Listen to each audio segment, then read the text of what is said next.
Hello, welcome to my channel. So आज से हम रिसर्च एप्टीट्यूड के पीवाईक्यू कर रहे हैं 2021-22 में। जो 36 शिफ्ट में क्वेश्चन आए थे रिसर्च एप्टीट्यूड के, वो सारे के सारे कर लेंगे। अराउंड 170 के आसपास क्वेश्चन है। सो मैं कोशिश करूँगी ज़्यादा से ज़्यादा एक वीडियो में ज़्यादा से ज़्यादा क्वेश्चन कराऊँ, सो दैट 8 या 10 वीडियो में ये सारे के सारे कंप्लीट हो जाएं। सो 2021-22 के क्वेश्चन पेपर करने बहुत ज़रूरी है, क्योंकि जो पैटर्न आ रहा है आजकल वो उसी बेस पे आ रहा है, जो पीवाईक्यू थे उनके ही बेस पे। तो चलिए स्टार्ट करते हैं। सो आज का हमारा फर्स्ट क्वेश्चन है, data of research take the forms of words pictures with the researcher as the key instrument in which of the following studies. मतलब डेटा जो रिसर्च में लिया जाता है वर्ड्स और पिक्चर्स की फॉर्म में, तो वो कौन सी स्टडीज़ होती है? Participant observation based studies, ex post factor studies, experimental studies या फिर डिस्क्रिप्टिव सर्वे स्टडीज़। सो वो होती है participant observation based studies, form words और पिक्चर्स के फॉर्म में पार्टिसिपेंट ऑब्जर्वेशन बेस्ड स्टडीज़ में ही डेटा लिया जाता है। और एक्सपोस्ट फैक्टर स्टडीज़ कौन सी होती है? जो फैक्ट आफ्टर द फैक्ट होती है। और एक्सपेरिमेंटल स्टडीज़ जो उसमें दो ग्रुप होते हैं, एक डिपेंडेंट होता है, एक इंडिपेंडेंट होता है। तो यहाँ पर थर्ड वाला एक्सपेरिमेंटल स्टडीज़ में दो ग्रुप होते हैं। और डिस्क्रिप्टिव सर्वे स्टडीज़ होती है जिसमें हम डिस्क्राइब करते हैं, जैसे किसी कंपनी में हम गए, हमें एम्प्लॉय की सैलरीज़ को डिस्क्राइब करना है, उसके ऊपर रिसर्च करनी है, तो किसको ज़्यादा मिल रही है, किसको कम मिल रही है, अगर किसी को ज़्यादा मिल रही है तो क्यों मिल रही है, उसको हम डिस्क्राइब कर देते हैं। तो ये होती है हमारी डिस्क्रिप्टिव सर्वे स्टडीज़। तो यहाँ से जो हमारा ऑप्शन हो जाएगा वो हो जाएगा फर्स्ट। नेक्स्ट क्वेश्चन हमारा असर्शन और रीजन का है। Research has shown that the two step flow theory is over simplified for every field of interest. जो रिसर्च होती है वो क्या करती है कि जो थ्योरी होती है उसको ओवर सिंप्लीफाइड कर देती है एवरी फील्ड में। जो इंटरेस्ट होता है, इंटरेस्ट की एवरी फील्ड में थ्योरी को ओवर सिंप्लीफाइड कर देती है रिसर्च ये दिखाती है कि जो थ्योरी है वो सिंप्लीफाइड है, ताकि सो दैट क्या है कि लोग उसको समझ सकें। बिल्कुल सही है, बिल्कुल सही है, क्योंकि रिसर्च का काम ही ये होता है एक क्वेश्चन का आंसर, जो डिफ़िकल्टीज़ होती हैं उनको दूर करना, और एक क्वेश्चन है या फिर एक प्रॉब्लम है उसका सॉल्यूशन निकालना। और जैसे ही सॉल्यूशन आ जाएगा तो हमें क्या है कि सब कुछ सिंपली समझ में आ जाता है। People tend to make great use of the media now in their respective interest. तो पीपल क्या है कि जो मीडिया है उसका ज़्यादा यूज़ कर रही है इस इंटरेस्ट में, रिस्पेक्टिव देयर इंटरेस्ट, जो ये इंटरेस्ट के रिस्पेक्टिवली। बिल्कुल सही है, both A R correct and R is the correct explanation of A. तो हमारा आंसर हो जाएगा 1। ये हमारा नेक्स्ट क्वेश्चन है, in two groups randomized subject post test only. तो दो ग्रुप हैं जिसमें क्या है कि जो रेंडमाइज सब्जेक्ट हैं post test only. Research design which of the following may be the source of jeopardizing validity. Jeopardizing क्या होता है? भौतिकीकरण, वैलिडिटी मतलब वैधता। तो उसके रिसर्च डिजाइन में ये कौन सी जियोपार्डाइजिंग वैलिडिटी होती है इसकी? तो प्री टेस्टिंग प्रोसीजर जो रेंडमाइज सब्जेक्ट होता है उसमें pre test post test only होता है। तो प्री पोस्ट टेस्ट ओनली दिया हुआ है, तो प्री टेस्टिंग प्रोसीजर अलग से नहीं होगा। तो ये हमारा एलिमिनेट हो जाता है। मेजरिंग इंस्ट्रूमेंट को मेजर करना हमारे टूल्स में आता है, तो बी हमारा एलिमिनेट हो जाएगा। ए हमारा एलिमिनेट हो गया, बी एलिमिनेट हो गया। फिर हमारे पास थर्ड एंड फोर्थ ऑप्शन बचते हैं। Interaction of selection and the independent variable. बिल्कुल सही है, क्योंकि रैंडमाइज जो टेक्निक होती है या फिर सब्जेक्ट होता है उसका मतलब भी होता है एक्सपेरिमेंटल रिसर्च। और एक्सपेरिमेंटल रिसर्च के हमें यहाँ पर कीवर्ड ढूंढने, और एक्सपेरिमेंटल रिसर्च में इंटरेक्शन होता है सिलेक्शन एंड इंडिपेंडेंट वेरिएबल के बीच में। तो सी यहाँ पर सिलेक्शन कौन सा है? जो हमने सिलेक्ट वेरिएबल किया है, मतलब dependent variable and independent variable के बीच में इंटरेक्शन होता है। तो सी हमारा क्या हो गया? राइट हो गया। डी क्या है? Reactive experimental procedure. मैंने पहले बताया था कि जो रेंडमाइज्ड है वो एक्सपेरिमेंटल रिसर्च है, और एक्सपेरिमेंटल रिसर्च के हमें कीवर्ड ढूंढने, तो यहाँ पर एक्सपेरिमेंटल डेफिनेटली दिया गया है, एक्सपेरिमेंटल प्रोसीजर। तो यहाँ से हमारा डी हो गया। तो सी एंड डी हमारा राइट आंसर हो गया।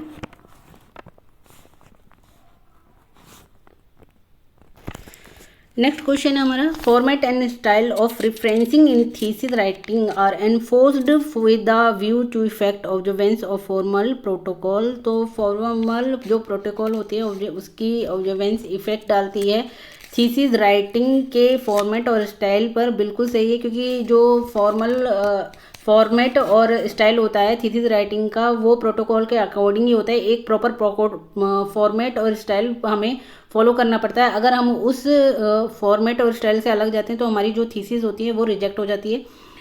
सो नेक्स्ट रीज़न क्या दिया गया है, क्योंकि because formal protocol ensure avoidance of deviation from norms and procedure of reporting research. जो रिपोर्टिंग रिसर्च होती है उसके प्रोसीजर और नॉर्म्स से जो अवॉइडेंस ऑफ डेविएशन एंश्योर करता है फॉर्मल प्रोटोकॉल। डेविएशंस का मतलब क्या है, विचलन, और विचलन को अवॉइड करता है फॉर्मल प्रोटोकॉल। हाँ, ये बिल्कुल सही है, क्योंकि क्या है कि अगर हम अलग अलग फॉर्मेट अलग अलग स्टाइल को फॉलो करेंगे तो क्या होगा कि सबकी क्या है कि जो स्टाइल है फॉर्मेट अलग अलग हो जाएगा और उसमें डिफरेंसेस करने मुश्किल हो जाएंगे।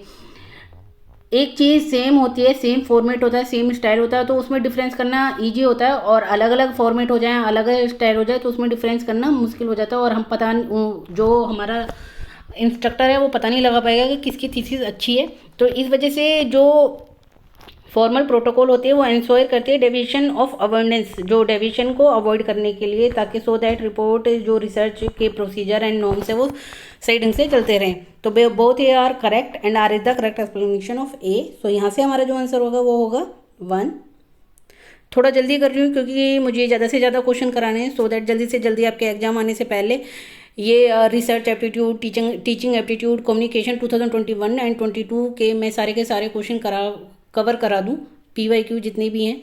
सो चलिए चलिए देखते हैं नेक्स्ट क्वेश्चन। ये हमारा next question, identify the characteristic features of hypothetico deductive research paradigm. तो हाइपोथेटिको डिडक्टिव रिसर्च पैराडिगम का मतलब क्या होता है, डिडक्टिव हमारी क्वांटिटेटिव है, तो जितने भी क्वांटिटेटिव के करेक्टरिस्टिक्स हैं उनके कीवर्ड यहाँ पर आपको देखने हैं। तो researcher is detach from the study to avoid bias, बिल्कुल सही है, क्योंकि क्वांटिटेटिव में जो बायस होती है वो कम होती है, जो क्वालिटेटिव होती है उसमें बायस ज़्यादा होती है। तो रिसर्चर इसको इसलिए लेता है सो दैट क्या है कि जो बायस है वो अवॉइड कर सके। तो ए हमारा बिल्कुल सही हो जाएगा। फर्स्ट एंड थर्ड में ए है, बी सेकंड एंड फोर में हमारा ए नहीं है, तो इसको एलिमिनेट कर देते हैं सेकंड एंड फोर को। सो ये हमने एलिमिनेट कर दिए दोनों। फिर आगे देखते हैं, researcher become immersed in the research situation present और पास्ट। जो रिसर्चर है वो प्रेजेंट और पास्ट सिचुएशन पर रिसर्च कर रहा है, बिल्कुल गलत हो जाएगा क्योंकि ये क्वालिटेटिव है। पास्ट एंड प्रेजेंट जो सिचुएशन होती है उन पर जो रिसर्च की जाती है वो क्वालिटेटिव में आती है, एंड हिस्टोरिकल रिसर्च होती है वो। बी हमारा एलिमिनेट हो गया, तो बी के एलिमिनेट होने से ही हमारा फर्स्ट ऑप्शन भी एलिमिनेट हो गया।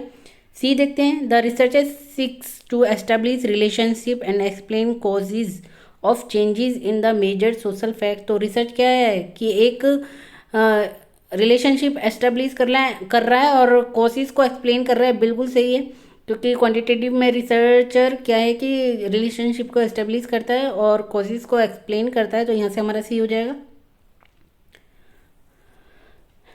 डी क्या है, actual setting are the direct source of data. Actual setting से पता लग जाएगा कि ये क्वालिटेटिव है, तो एक्चुअल सेटिंग की जो बात होती है वो क्वालिटेटिव में होती है, क्वांटिटेटिव में नहीं। तो डी हमारा एलिमिनेट हो गया और आंसर आ गया हमारा ACE।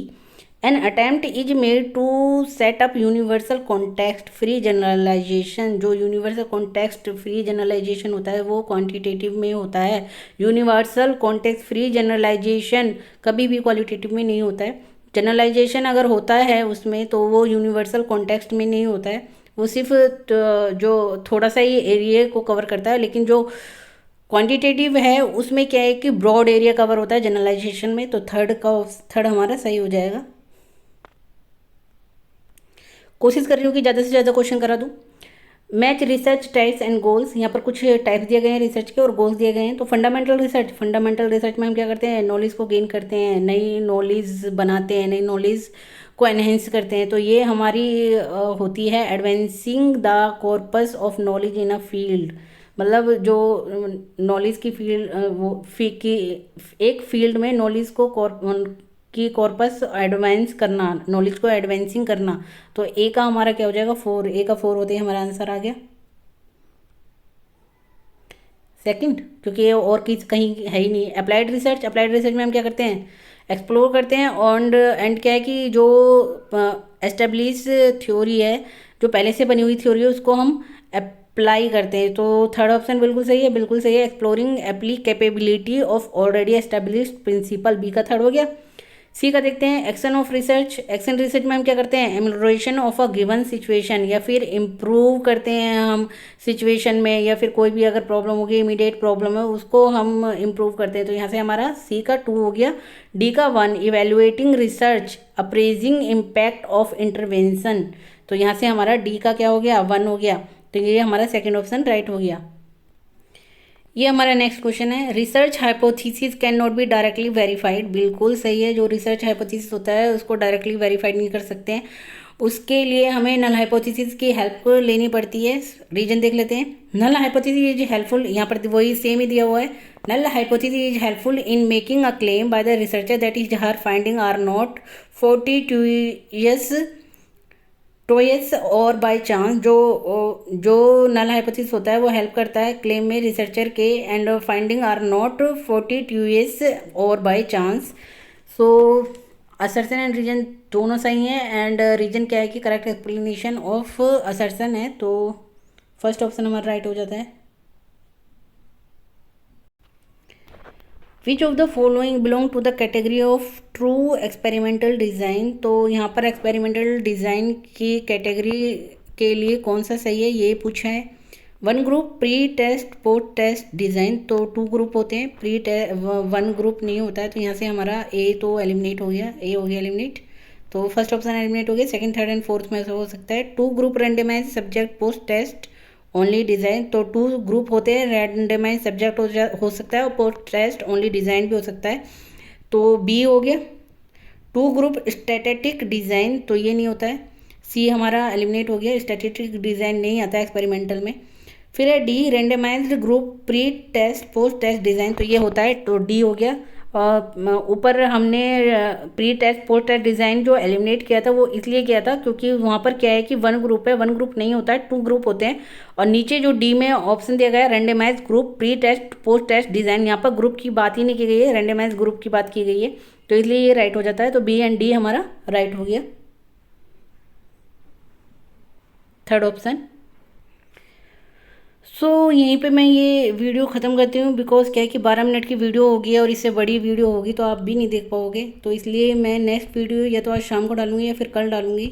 Thank you so much. अगर आपको मेरी वीडियो पसंद आती है तो आप मेरे चैनल को सब्सक्राइब, लाइक एंड शेयर कर सकते हैं।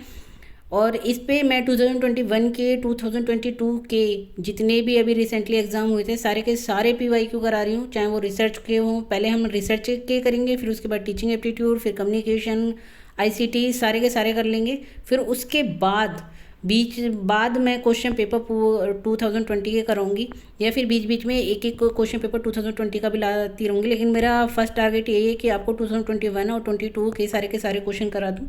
Thank you so much.